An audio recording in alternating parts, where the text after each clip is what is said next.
महंगाई इतनी ज्यादा है, ये सिर्फ सरकार जो जाएगी सिर्फ महंगाई पे जाएगी। जनता बहुत परेशान है। भारत रहने दो, हमें हिंदुस्तान नहीं चाहिए।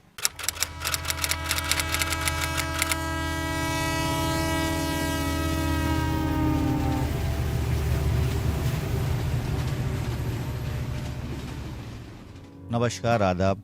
ये जो जगह है ये बहुत ही मशहूर क्रांतिकारियों की जगह, एक काकोरी शहीद मंदिर, शहीद स्मारक के नाम से जाना जाता है। यहाँ से अपने हम इस शो का आगाज़ कर रहे हैं, जहाँ कि क्रांतिकारियों की गूंज पूरे हिंदुस्तान में सुनाई पड़ी थी और एक नारा था जो पूरे दुनिया में, पूरे हिंदुस्तान में मशहूर हुआ था, सरफरोशी की तमन्ना अब हमारे दिल में है और देखना है जोर कितना बाजुए कातिल में है।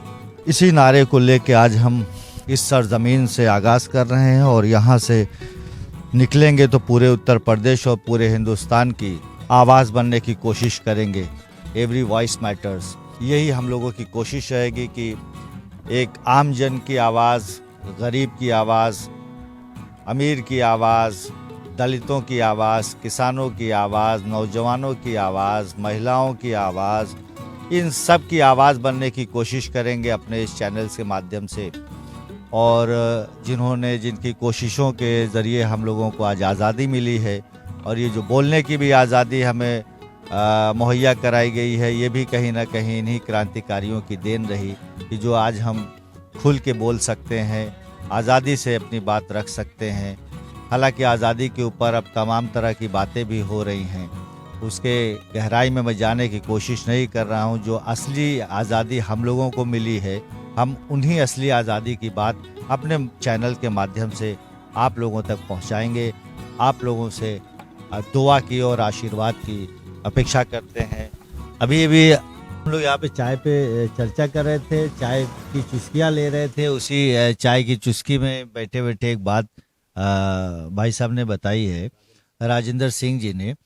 अब हम चाहेंगे कि इन्हीं की ज़बानी से वो बात सुनी जाए। बड़ी अहम बात बताया है, बहुत अहम बात बताया है। ये बताइए भाई, क्या हम भाजपा के लोगों से कहना चाहते हैं, जो भाजपा के समर्थक हैं, कि हमें हिंदुस्तान नहीं चाहिए, हमें भारत में रहने दो। हम भारत देश चाहते हैं। भारत में जो हमारे सारे लोग रहते हैं एक तरीके गुलदस्ते के तरीके, उस तरीके से हमें भारत रहने दो, हमें हिंदुस्तान नहीं चाहिए।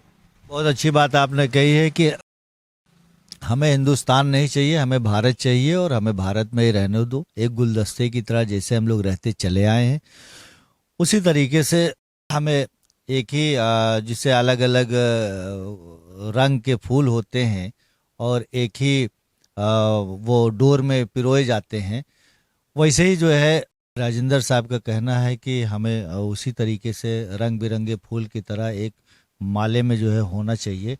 और एक बात और भी इन्होंने कही थी कि ब्राह्मण के ऊपर, वो भी हम सुनेंगे इनसे, ये क्या कहना चाहेंगे।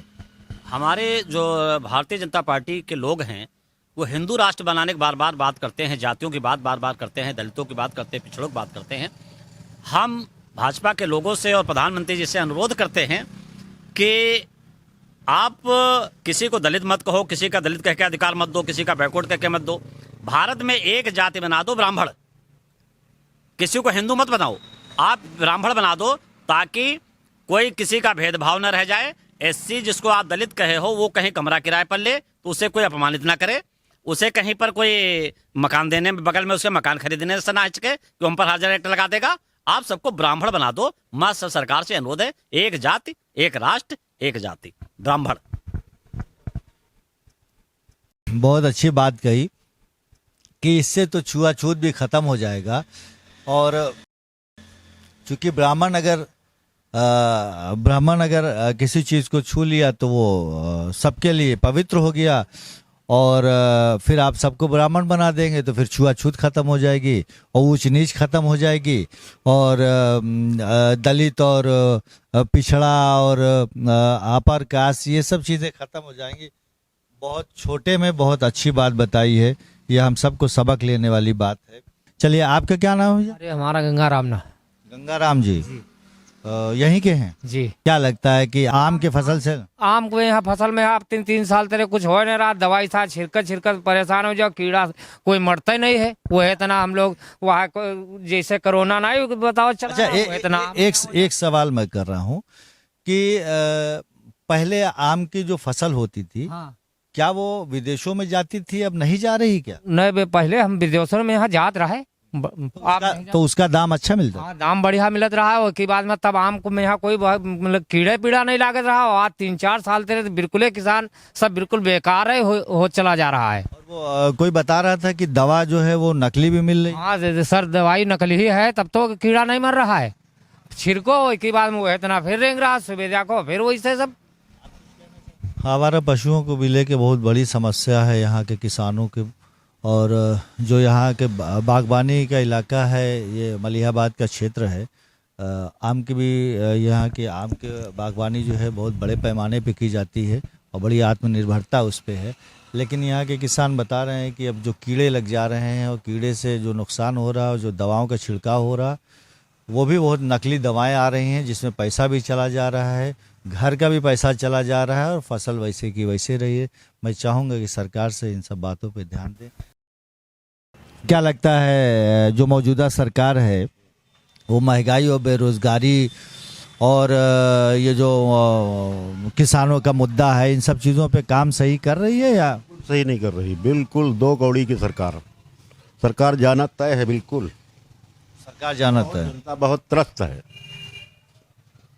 हालांकि सरकार तो ये कहती है कि हमने जो है शिक्षा के क्षेत्र में, स्वास्थ्य के क्षेत्र में, गांव गरीब जो है, जो गांव का आदमी है उसको फ्री राशन दे रहे हैं, फ्री घर दे रहे हैं। राशन दे तो रहे हैं, मगर कुल मिला के सिलेंडर फ्री में दे के इतना महंगा कर दिए हैं। महंगाई इतनी ज़्यादा है, ये सिर्फ सरकार जो जाएगी सिर्फ महंगाई पे जाएगी। जनता बहुत परेशान है।